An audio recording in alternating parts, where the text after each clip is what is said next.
नमस्कार मित्रों, स्वागत है आपका मेरे चैनल पर। आज आप सुनने जा रहे थे नए ड्रामा की कहानी गुप्तचर विद्वान का भांडाफोड़। विजयनगर साम्राज्य धन, वैभव, संस्कृति और ज्ञान का अद्भुत संगम था। विशाल महल, व्यस्त बाजार और सबसे बढ़कर राजा कृष्णदेव राय का न्यायप्रिय शासन। उनके दरबार में दूर दूर से विद्वान आते और अपनी विद्या का प्रदर्शन करते। दरबार की शोभा बढ़ाने वाले अनेक रत्नों में एक नाम सबसे अलग चमकता था, तेनालीराम। उनका हास्य, उनकी बुद्धि और उनकी चतुराई हर कठिन परिस्थिति को सरल बना देती थी। एक अनजाना आगंतुक एक दिन सुबह सुबह राज्य के मुख्य द्वार पर एक अजीब सा व्यक्ति पहुंचा। उसकी चाल में आत्मविश्वास था, आंखों में चमक और चेहरे पर रहस्यमयी मुस्कान। उसने खुद को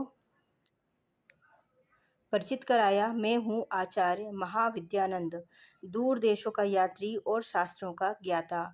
उसके वस्त्र साधारण नहीं थे, बहुत सुसज्जित, लेकिन कुछ ऐसा था जो सामान्य से अलग था। उसके कंधे पर लटका झोला भारी था, जिसमें अनेक ग्रंथ भरे थे। राज्य के सैनिक उसे दरबार तक ले गए। दरबार में पहली उपस्थिति। दरबार सजा हुआ था। राजा सिंहासन पर विराजमान थे। मंत्रीगण, सेनापति और विद्वान अपने अपने स्थान पर बैठे थे। आचार्य ने प्रवेश किया और गहरी आवाज में बोला, जय हो महाराज कृष्णदेव राय, आपकी कीर्ति दूर देशों तक फैली हुई है। राजा मुस्कुराए, स्वागत है आचार्य, बताइए आप हमारे राज्य में किस उद्देश्य से आए हैं। आचार्य ने उत्तर दिया, मैं ज्ञान का सेवक हूँ। जहाँ भी विद्या का सम्मान होता है वहाँ मेरा मन ठहर जाता है। मैं यहाँ शास्त्रार्थ करना चाहता हूँ और अपने ज्ञान से आपके दरबार को समृद्ध करना चाहता हूँ। राजा प्रभावित हुए, आपको हमारे दरबार में स्थान दिया जाता है। प्रभाव की शुरुआत। कुछ ही दिनों में आचार्य ने अपने ज्ञान का प्रदर्शन शुरू कर दिया। वह संस्कृत के जटिल श्लोक सुनाता, ना ही ज्ञानेन सदृशम पवित्र मिह विद्यते। दरबार में बैठे लोग उसकी विद्वता से चकित रह जाते, लेकिन उसकी सबसे बड़ी शक्ति थी उसकी भाषा। वह ऐसे बोलता कि सुनने वाला मंत्रमुग्ध हो जाता। धीरे धीरे उसने लोगों के मन में अपनी जगह बना ली। छिपा हुआ उद्देश्य। परंतु उसकी बातों में एक सूक्ष्म परिवर्तन था। वह कहता, ज्ञान का पहला नियम है हर बात पर प्रश्न करना, चाहे वह राजा ही क्यों ना हो। शुरुआत में यह बात सामान्य लगी, लेकिन धीरे धीरे उसने इसे बार बार दोहराना शुरू किया। लोगों के मन में विचार आने लगे, क्या हम सब कुछ सही मान रहे हैं। तेनाली की नज़र जहाँ सभी लोग प्रभावित हो रहे थे, वहीं तेनालीराम चुपचाप उसे देख रहे थे। उन्होंने उसकी बातों में एक अजीब सी चाल महसूस की। एक दिन तेनाली ने अपने आप से कहा, वह व्यक्ति जितना दिख रहा है उससे कहीं अधिक छिपा रहा र, कुछ उससे कहीं अधिक छिपा रहा है। राजा को चेतावनी। अगले दिन तेनाली ने राजा से कहा, महाराज, यह आचार्य साधारण व्यक्ति नहीं है।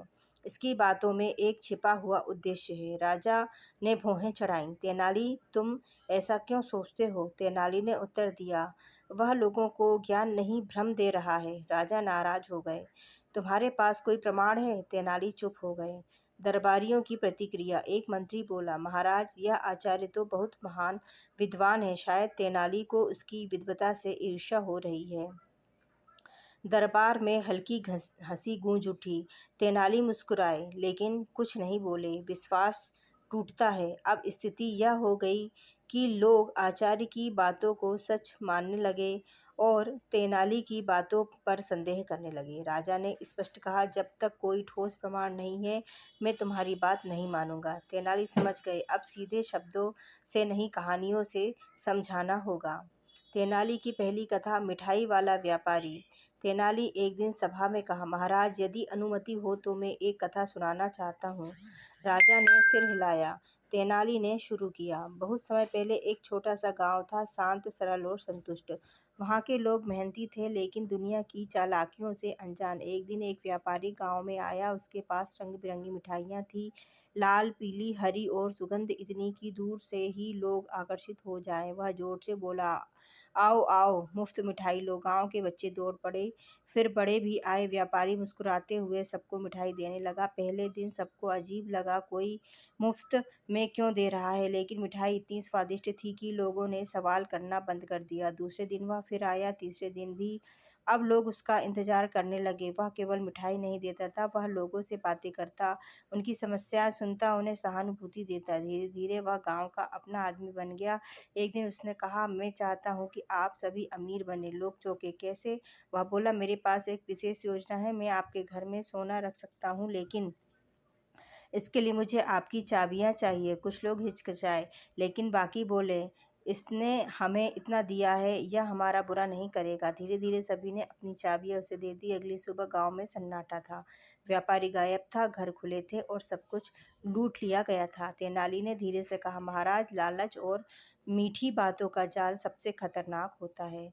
पहली कथा समाप्त होते ही दरबार में हल्की खामोशी छा गई। कुछ दरबारी सोच में पड़ गए, लेकिन आचार्य महाविद्यानंद के चेहरे पर अब भी आत्मविश्वास था। वह हल्की मुस्कान के साथ बैठे रहे, मानो यह सब केवल मनोरंजन हो। राजा कृष्णदेव राय ने भी कथा सुनी, अब पर अभी उनके मन में कोई स्पष्ट निर्णय नहीं बना था। तेनाली ने देखा, पहला बीज बो दिया गया है, अब उसे विचार में बदलना होगा। दूसरी कहानी, चालाक तोता।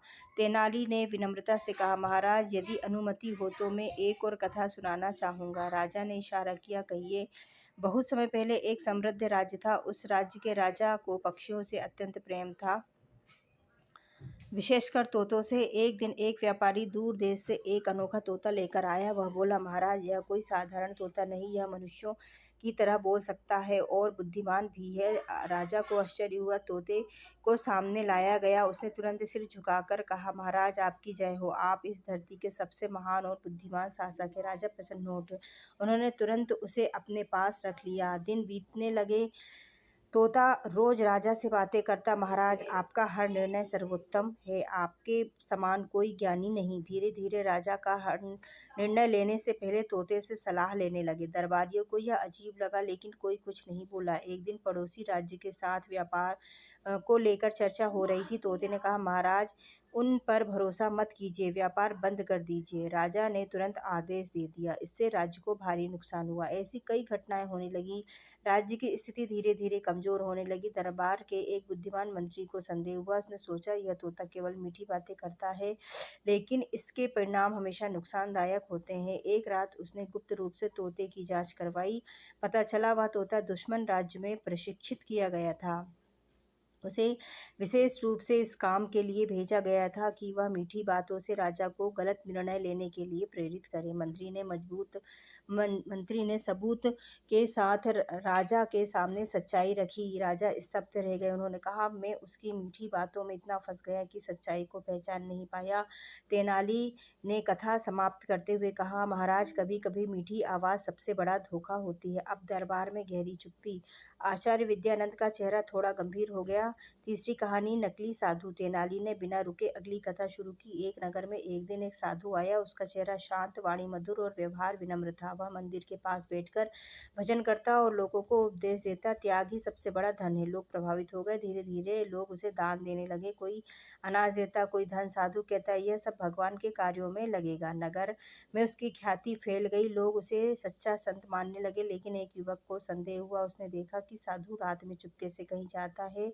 एक रात उसने उसका पीछा किया। उसने देखा साधु एक गुप्त स्थान पर जाकर दान में मिले धन को छुपा रहा है। वह साधारण जीवन नहीं, बल्कि विलासिता में जी रहा है। अगले दिन युवक ने सबके सामने सच्चाई उजागर कर दी। लोग स्तब्ध रह गए। जिसे वे संत मानते थे, वह एक धोखेबाज निकला। साधु को दंड दिया गया और लोगों ने सीखा, केवल वेश देखकर किसी पर विश्वास नहीं करना चाहिए। तेनाली ने राजा की ओर देखते हुए कहा, "महाराज, हर साधु संत नहीं होता और हर विद्वान सच्चा नहीं होता।" अब राजा के चेहरे पर चिंता साफ दिखाई देने लगी। चौथी कथा, जादुई दर्पण। तेनाली ने अंतिम कथा शुरू की। एक राज्य में एक व्यक्ति आया। उसने दावा किया, "मेरे पास एक जादुई दर्पण है।" लोग उत्सुक हो गए। वह बोला, "यह दर्पण केवल ईमानदार व्यक्ति को ही सुंदर दिखाता है।" लोग एक एक करके दर्पण में देखने लगे। जो खुद को सुंदर देखते वे खुश हो जाते, जो नहीं देख पाते वे डर जाते। लेकिन कोई भी यह स्वीकार नहीं करना चाहता था कि वह ईमानदार नहीं है। धीरे धीरे लोग एक दूसरे पर संदेह करने लगे। राज्य में अविश्वास फैल गया। तभी एक बुद्धिमान व्यक्ति आगे आया। उसने दर्पण को ध्यान से देखा, फिर मुस्कुराकर कहा, यह कोई जादुई दर्पण नहीं, यह साधारण दर्पण है। असल जादू हमारे मन का भ्रम है। सच्चाई सामने आ गई, लोगों को अपनी भूल का एहसास हुआ। तेनाली ने कथा समाप्त की। महाराज, जब मन भ्रमित हो जाता है तो साधारण चीज भी जादू लगती है। कथाओं का प्रभाव। अब पूरा दरबार शांत था। राजा गहरे विचार में डूब गए। आचार्य महाविद्यानंद के चेहरे पर अब पहली बार घबराहट दिखाई दी। तेनाली ने धीरे से कहा, महाराज, शत्रु हमेशा तलवार लेकर नहीं आता, कभी कभी वह विद्वान बनकर भी आता है और हमारे मन में भ्रम फैलाकर हमें कमजोर करता है। राजा ने पहली बार गंभीर होकर तेनाली की ओर देखा। अब उनके मन में संदेह जाग चुका था। चारों कथाएं सुनाने के बाद दरबार में गहरा सन्नाटा छा गया। हर कोई अपने अपने विचारों में डूबा था। राजा कृष्णदेव राय के चेहरे पर गंभीरता साफ दिखाई दे रही थी। तेनाली की बातों ने उनके मन में संदेह का बीज बो दिया था। राजा का बदलता मन। राजा ने धीरे से कहा, तेनाली, तुम्हारी कथाओं में केवल मनोरंजन नहीं, कोई गहरा संकेत छिपा है। क्या तुम कुछ कहना चाहते हो? तेनाली ने विनम्रता से उत्तर दिया, महाराज, मैं केवल यह कहना चाहता हूँ कि कभी कभी शत्रु तलवार से नहीं, बुद्धि और शब्दों से हमला करते हैं। राजा अब पूरी तरह सतर्क हो गए। उन्होंने आचार्य विद्यानंद की ओर देखा, जो अब पहले जितने आत्मविश्वासी नहीं दिख रहे थे। तेनाली की गुप्त योजना। तेनाली ने पहले ही सब सोच रखा था। उन्होंने राजा से कहा, महाराज, यदि अनुमति हो तो मैं आचार्य की विद्वता की एक छोटी सी परीक्षा लेना चाहता हूँ। राजा ने तुरंत अनुमति दे दी। दरबार में सबकी नजरें अब आचार्य पर टिक गई। परीक्षा की शुरुआत। तेनाली ने कहा, आचार्य जी, आप इतने महान विद्वान हैं, तो कृपया बताइए, सत्य और असत्य में अंतर कैसे पहचाना जाए? आचार्य ने मुस्कुराकर लंबा भाषण देना शुरू किया। सत्य वह है जो शाश्वत है, असत्य वह है जो परिवर्तनशील है। ज्ञान ही सत्य का मार्ग है। वह बोलते रहे, लेकिन उनके उत्तर में स्पष्टता नहीं थी। दरबारियों को पहली बार लगा, यह उत्तर उतना गहरा नहीं जितना दिख रहा है। तेनाली का जाल। अब तेनाली ने अपनी असली चाल चली। उन्होंने एक सैनिक को संकेत किया। सैनिक एक पत्र लेकर आया। तेनाली ने जोर से पढ़ना शुरू किया। पड़ोसी राज्य का गुप्त संदेश। हमारा गुप्तचर सफल हो चुका है। वह विजयनगर में विद्वान बनकर प्रवेश कर चुका है और धीरे धीरे लोगों के मन में भ्रम फैला रहा है। आचार्य की घबराहट। यह सुनते ही आचार्य महाविद्यानंद का चेहरा पीला पड़ गया। उनके हाथ कांपने लगे। उनकी आंखों में डर साफ दिखाई देने लगा। सत्य का खुलासा। तेनाली ने तुरंत कहा, महाराज, यदि अनुमति हो तो इनके सामान की तलाशी ली जाए। राजा ने आदेश दिया, तुरंत तलाशी लो। सैनिकों ने आचार्य के झोले की तलाशी ली, जिसमें से निकले गुप्त पत्र, राज्य के नक्शे और कोडित संदेश। अब कोई संदेह नहीं रहा। सच्चाई सामने आई। राजा क्रोधित हो उठे। धोखेबाज, तुमने हमारे विश्वास का दुरुपयोग किया। आचार्य ने सिर झुका लिया। अब वह अपनी सच्चाई छुपा नहीं सका। तेनाली की जीत। राजा ने तेनाली की ओर देखा। तेनाली, हमने तुम्हारी बात नहीं मानी और तुम सही निकले, हमें क्षमा करो। तेनाली मुस्कुराए, महाराज, सच्चाई को समझने में समय लगता है, लेकिन अंत में वही जीतती है, जनता का जागरण। अब पूरे राज्य में यह खबर फैल गई। लोगों को अपनी गलती का एहसास हुआ। उन्होंने समझा, मीठी बातें हमेशा सच्ची नहीं होती, हर विद्वान सच्चा नहीं होता और बिना सोचे समझे विश्वास करना खतरनाक हो सकता है। अंतिम संदेश। तेनाली की बुद्धिमानी। तेनाली ने राजा से कहा, महाराज, शत्रु हमेशा बाहर से नहीं आता, कभी कभी वह हमारे बीच में ही छिपा होता है, हमारे विश्वास का रूप लेकर। राजा ने गंभीरता से सिर हिलाया। कहानी का सुखद अंत। गुप्तचर को दंड दिया गया। राज्य में फिर से शांति स्थापित हो गई और तेनालीराम की बुद्धिमानी की चर्चा दूर दूर तक होने लगी। कहानी से शिक्षा। मीठी बातों में छिपे छल को पहचानना चाहिए। बिना प्रमाण के किसी पर अंधविश्वास नहीं करना चाहिए। बुद्धि और विवेक सबसे बड़ा हथियार है और सच्चा ज्ञान वही है जो हमें जागरूक बनाए। धन्यवाद मित्रों। यदि आपको हमारी यह वीडियो अच्छी लगी तो हमारे चैनल को लाइक और सब्सक्राइब जरूर करें। धन्यवाद। आपका दिन शुभ हो।